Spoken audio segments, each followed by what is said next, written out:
Vous écoutez la leçon biblique de l'Église de la Science chrétienne indépendante de Plainfield, située à Plainfield, New Jersey, États-Unis d'Amérique. Leçon du dimanche 6 novembre 2022. Sujet: Adam et l'homme déchu. Texte d'or 1 Corinthiens. Et comme tous meurent en Adam, de même aussi tous revivront en Christ.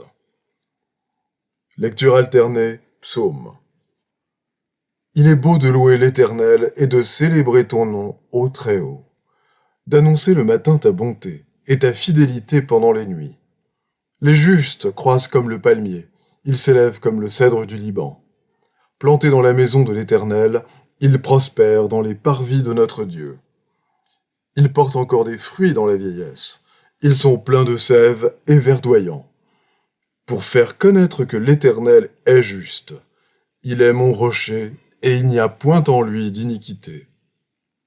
Or, à celui qui peut vous préserver de toute chute, et vous faire paraître devant sa gloire irrépréhensible et dans l'allégresse, à Dieu seul, notre Sauveur, par Jésus-Christ notre Seigneur, soit gloire, majesté, force et puissance, dès avant tous les temps, et maintenant, et dans tous les siècles. Amen. La Bible. Puis Dieu dit, faisons l'homme à notre image, selon notre ressemblance, et qu'il domine sur les poissons de la mer, sur les oiseaux du ciel, sur le bétail, sur toute la terre, et sur tous les reptiles qui rampent sur la terre. Dieu créa l'homme à son image. Il le créa à l'image de Dieu, il créa l'homme et la femme. Dieu vit tout ce qu'il avait fait, et voici, cela était très bon. Mais une vapeur s'éleva de la terre et arrosa toute la surface du sol. L'Éternel Dieu forma l'homme de la poussière de la terre. Il souffla dans ses narines un souffle de vie, et l'homme devint un être vivant. Puis l'Éternel Dieu planta un jardin en Éden, du côté de l'Orient, et il y mit l'homme qu'il avait formé. L'Éternel Dieu fit pousser du sol des arbres de toute espèce, agréables à voir et bons à manger, et l'arbre de la vie au milieu du jardin, et l'arbre de la connaissance du bien et du mal. Alors l'Éternel Dieu fit tomber un profond sommeil sur l'homme qui s'endormit. Il prit une de ses côtes et referma la chair à sa place. L'Éternel Dieu forma une femme de la côte qu'il avait prise de l'homme, et il l'amena vers l'homme. Le serpent était le plus rusé de tous les animaux des champs que l'Éternel Dieu avait fait. Il dit à la femme, « Dieu a-t-il réellement dit, vous ne mangerez pas de tous les arbres du jardin ?» La femme répondit au serpent, « Nous mangeons du fruit des arbres du jardin. Mais quant au fruit de l'arbre qui est au milieu du jardin, Dieu a dit, « Vous n'en mangerez point et vous n'y toucherez point, de peur que vous ne mouriez. » La femme vit que l'arbre était bon à manger et agréable à la vue, et qu'il était précieux pour ouvrir l'intelligence. Elle prit de son fruit et en mangea. Elle en donna aussi à son mari, qui était auprès d'elle, et il en mangea. Et l'Éternel Dieu dit à la femme, « Pourquoi as-tu fait cela ?» La femme répondit, « Le serpent m'a séduite, et j'en ai mangé. » Il dit à la femme, « J'augmenterai la souffrance de tes grossesses. Tu enfanteras avec douleur, et tes désirs se porteront vers ton mari, mais il dominera sur toi. » Il dit à l'homme, « C'est à la sueur de ton visage que tu mangeras du pain, jusqu'à ce que tu retournes dans la terre d'où tu as été pris, car tu es poussière, et tu retourneras dans la poussière. » Il y eut un homme envoyé de Dieu. Son nom était Jean. Jean lui a rendu témoignage et s'est écrié, « C'est celui dont j'ai dit, celui qui vient après moi m'a précédé, car il était avant moi. » Et nous avons tous reçu de sa plénitude et grâce pour grâce. Car la loi a été donnée par Moïse. La grâce et la vérité sont venues par Jésus-Christ. Après cela, il y eut une fête des Juifs, et Jésus monta à Jérusalem. Or, à Jérusalem, près de la porte des brebis, Il y a une piscine, qui s'appelle en hébreu Bethesda, et qui a 5 portiques. Sous ces portiques étaient couchés en grand nombre des malades, des aveugles, des boiteux, des paralytiques, qui attendaient le mouvement de l'eau. Car un ange descendait de temps en temps dans la piscine et agitait l'eau. Et celui qui descendait le premier, après que l'eau avait été agitée, était guéri, quelle que fût sa maladie. Là se trouvait un homme malade depuis 38 ans. Jésus, l'ayant vu coucher et sachant qu'il était malade depuis longtemps, lui dit : « Veux-tu être guéri ? » Le malade lui répondit : « Seigneur, je n'ai personne pour me jeter dans la piscine quand l'eau est agitée, et pendant que j'y vais, un autre descend avant moi. »« Lève-toi, lui dit Jésus, prends ton lit et marche. » Aussitôt cet homme fut guéri. Il prit son lit et marcha. C'était un jour de sabbat. Puis, ayant ouvert la bouche, il les enseigna et dit : « Je vous dis, aimez vos ennemis, bénissez ceux qui vous maudissent, faites du bien à ceux qui vous haïssent, et priez pour ceux qui vous maltraitent et qui vous persécutent, afin que vous soyez fils de votre Père qui est dans les cieux. Soyez donc parfaits comme votre Père céleste est parfait. »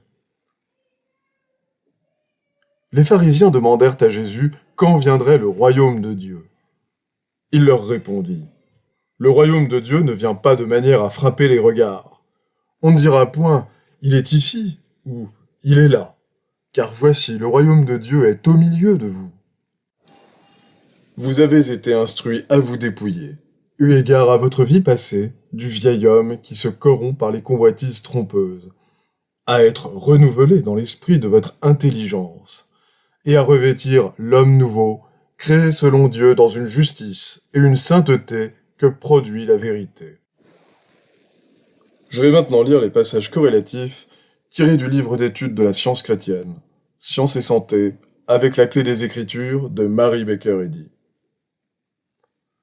Dieu façonne toutes choses selon sa propre ressemblance.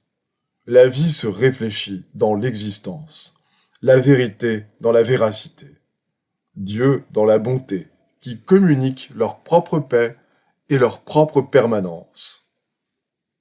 La base de la discordance mortelle est un faux sens concernant l'origine de l'homme. Bien commencer, c'est bien finir.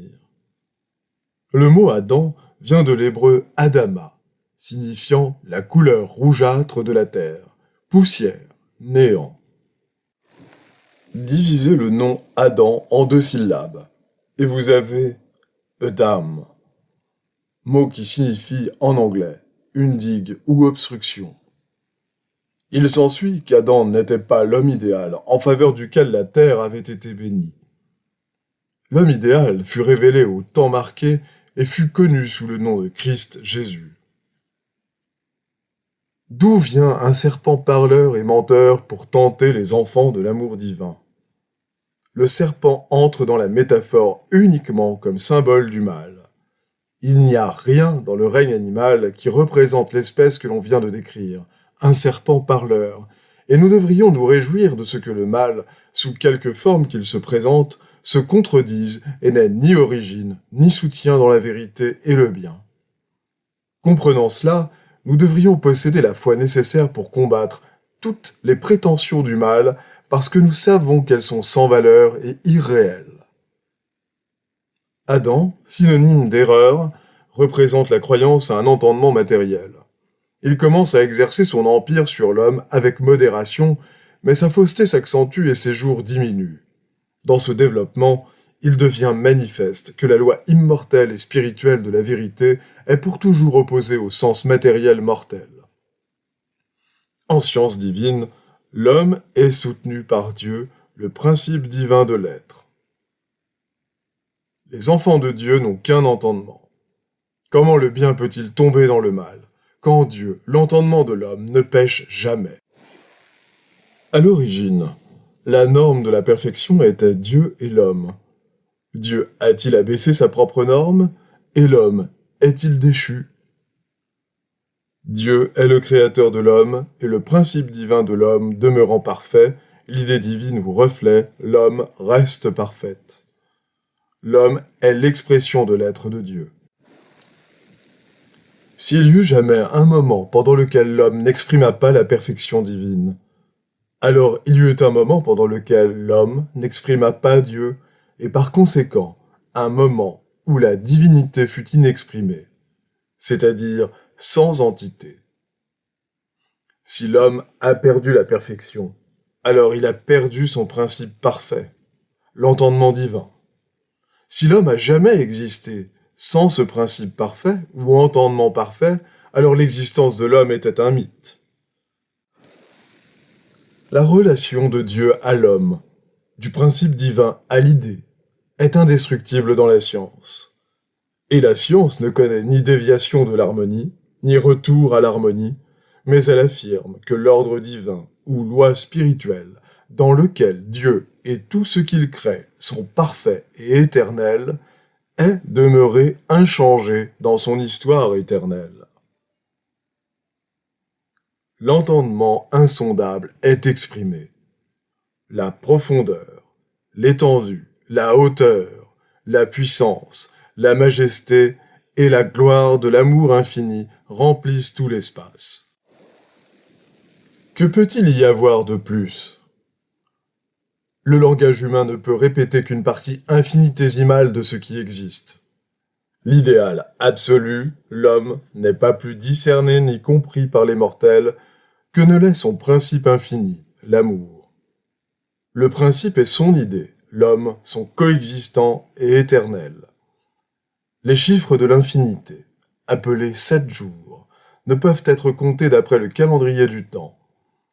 Ces jours apparaîtront à mesure que la mortalité disparaîtra, et ils révéleront l'éternité, le caractère nouveau de la vie, dans laquelle tout sens d'erreur disparaît à jamais et où la pensée accepte le divin calcul infini. Tout le réel est éternel. La perfection est la base de la réalité. Sans perfection, rien n'est absolument réel. Toutes choses continueront à disparaître jusqu'à ce qu'apparaisse la perfection et que la réalité soit atteinte. Nous devons renoncer entièrement aux croyances spectrales. Il nous faut cesser d'admettre que la superstition est quelque chose, abandonner toute croyance en elle et exprimer la sagesse. Lorsque nous apprendrons que l'erreur n'est pas réelle, nous serons prêts pour le progrès, oubliant les choses qui sont derrière nous. L'image perdue n'est pas image.